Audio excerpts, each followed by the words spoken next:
সবার রান্নাঘরটাই ভাইরাল হয়ে গেছে আসলে কিচেন অর্গানাইজারটা কিনে। তো ভাবলাম আমি একটু একটু করে জমিয়ে ভাইরাল কিচেন অর্গানাইজারটা কিনেই ফেলি। তো যেইভাবে সেই কাজ একটু একটু করে জমিয়ে আজকে কিনেই ফেললাম। তো আজকের ব্লগে থাকছে আনবক্সিং সেই ভাইরাল কিচেন অর্গানাইজার, প্রাইস সব বলে দিব, কোন পেজ থেকে কিনেছে সেটাও বলে দেবো ইনশাল্লাহ। সাথে থাকছে স্পেশাল গরুর মাংস দিয়ে খিচুড়ি, আরও কিছু টাকা বাঁচানোর ঘরোয়া টিপস। ভিডিওটা কিন্তু মিস করবেন না, অবশ্যই ভালো লাগবে।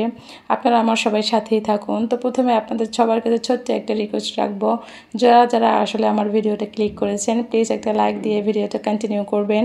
আর কোনো একটা ভিডিওর অংশ যদি আপনাদের ভালো লেগে থাকে তাহলে প্লিজ আমার চ্যানেলকে সাবস্ক্রাইব করে বেল আইকনটা অল করে রাখবেন, পরবর্তী ভিডিওর নোটিফিকেশনটা যেন চলে যায়। আর যারা আমার ফেসবুক পেজ থেকে আসলে ছোট্টখাটো ভিডিওটা দেখতেছেন তারা ভালো লাগলে প্লিজ আমার পেজটাকে ফলো করে রাখবেন। আর যারা অলরেডি আমার চ্যানেলটাকে সাবস্ক্রাইব করে আমার পাশে আছেন তাদেরকে আমার মন থেকে অনেক দোয়া এবং ভালোবাসা। তো চলুন আমার স্পেশাল ভিডিওতে আপনাদের সবাইকে আমন্ত্রণ। তো প্রথমেই তো আমি গরুর মাংস, চাল, ডাল সব কিছু কেটে কুটে সব কিছু আসলে রেডি করে নিয়েছি। আসলে কম বেশি সবাই আমরা খিচুড়ি রান্না করতে পারি, তাই খিচুড়ি সম্পর্কে ডিটেলসটা না বললাম, আমি কিছু সঞ্চয় বা টাকা জমানোর কিছু ঘরোয়া টিপস সম্পর্কে আজকে আসলে ভিডিওতে শেয়ার করব, আপনারা দেখতেই থাকুন। আসলে শূন্য থেকে কিভাবে ধনী হতে পারি সেরকম কিছু টিপস যেটা আমি নিজে আমার জীবনে কাজে লাগাই। আমি সবসময় এটাকে আসলে মেনে চলাফেরা করি। তো ধরুন আমাদের যে সঞ্চয়টা সেটা এক বছরে যতটা সম্ভব টাকা সঞ্চয় করতে হবে। আবার এই টাকাটা দিয়েই এমন কিছু কিনুন যা দিয়ে টাকা উপার্জন করতে পারবেন। বিভিন্ন রকম ব্যবসার যে জমানো টাকাগুলো থাকে সেগুলো আসলে ইনভেস্ট করতে পারি। তাছাড়া বাকি টাকা যেগুলো থাকে সেগুলো দিয়ে সোনা, রূপা বা একটু জমি কিনতে পারি। এগুলোর দাম আসলে সবসময় বাড়তেই থাকবে।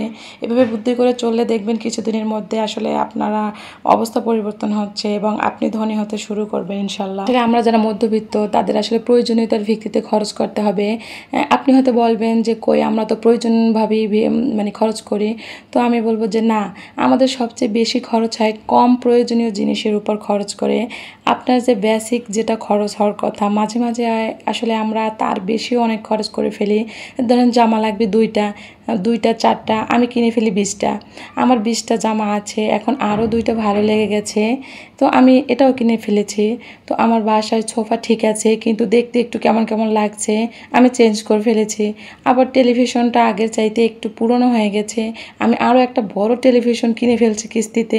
সুতরাং এইভাবে খরচ না করে প্রয়োজনীয় ভিত্তিতে আসলে আপনি খরচ করুন। যখন কিনবেন মনকে বারবার জিজ্ঞাসা করবেন সত্যি এটা আপনার দরকার কিনা, তারপর জিজ্ঞাসা করবেন আপনার কেনার সামর্থ্য আছে কিনা, তারপর আবার নিজেকে জিজ্ঞেস করবেন এটা না কিনলে চলবে কিনা।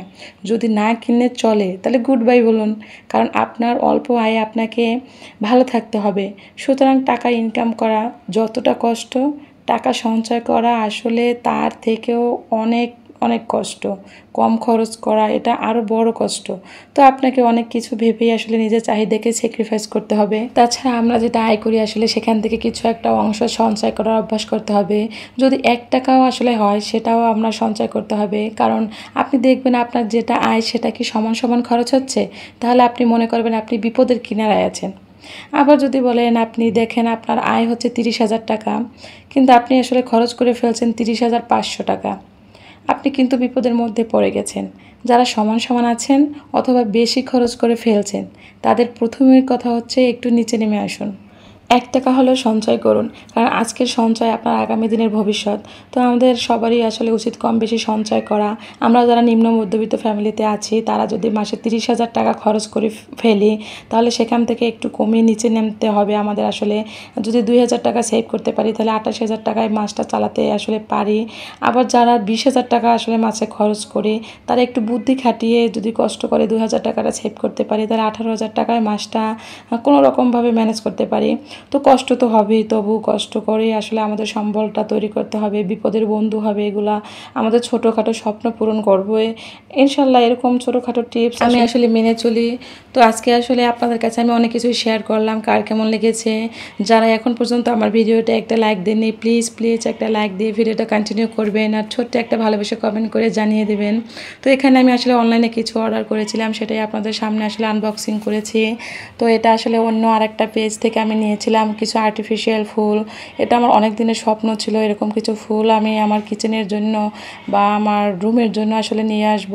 তো ছোট ছোট একটু একটু করে আসলে জমাতে জমাতে আজকে ফাইনালি কিনেই ফেললাম। তো আপনাদের কাছে আসলে সব কিছু ডিটেলস বলবো। আসলে এই ফুলগুলো নিয়ে এসেছি কিন্তু প্যাকেজিংটা খুবই খারাপ ছিল, একটা ফুলদানি মানে ভেঙে গিয়েছে। তো ওটা আবার আমি কিভাবে রিপেয়ার করব সেটাও আপনাদের সামনেই থাকছে ভিডিওটা। আসলে আমি ফেরত দিতে পারতাম কিন্তু আমি দেইনি, তাহলে আবার ডেলিভারি চার্জটা আসলে দিতে হতো। তো সেখানে আমার আবার লস হয়ে যেত। আর যদি একবারই আসলে অর্ডার করতে পারি না, বারবার তো অর্ডার করতে পারবো না, সেই জন্য রেখে দিলাম। আর এটা আসলে আমি দেখেছিলাম পুষ্পা লাইফস্টাইল ভিডিওতে, যে পুষ্পা আপু তার আসলে কিচেন অর্গানাইজার, সে এত সুন্দর করে আসলে তার কিচেনটাকে সাজিয়েছে, আমার খুব ভালো লাগে। অনেক অনেক মানে ইউটিউবারদের কিচেন আমি দেখেছি, সবারটাই ভালো লাগে।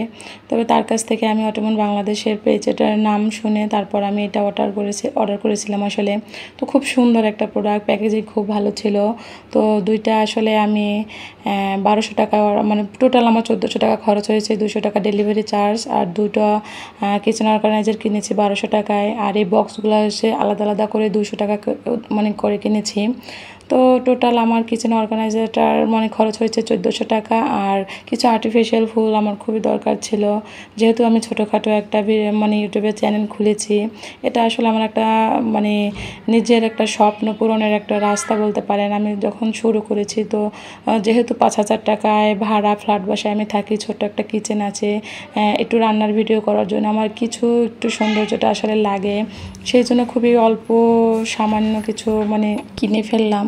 তো এটা আসলে ভাঙা মানে পড়েছিল, তো এটাকে আমি গ্লুগাম দিয়ে খুব সুন্দর করে টিস্যু দিয়ে মানে খুব সুন্দর করে দেখুন ফ্রেশ করে ফেলেছি। আমার মেয়ের আবার রং ছিল, সে রং করতে খুব পছন্দ করে, সেটা দিয়ে আমি খুব সুন্দর করে টিস্যু, ওই যে সাদা অংশটাকে ঢেকে দিয়েছি।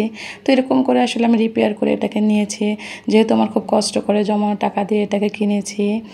তো আজকে আসলে এই ছোট ছোট চেষ্টা আর অল্প অল্প গুছিয়ে চলাই আসলে আমাদের মধ্যবিত্ত জীবনের গল্প। যদি ভালো লেগে থাকে তাহলে ভালোবেসে আমার পাশেই থাকবেন।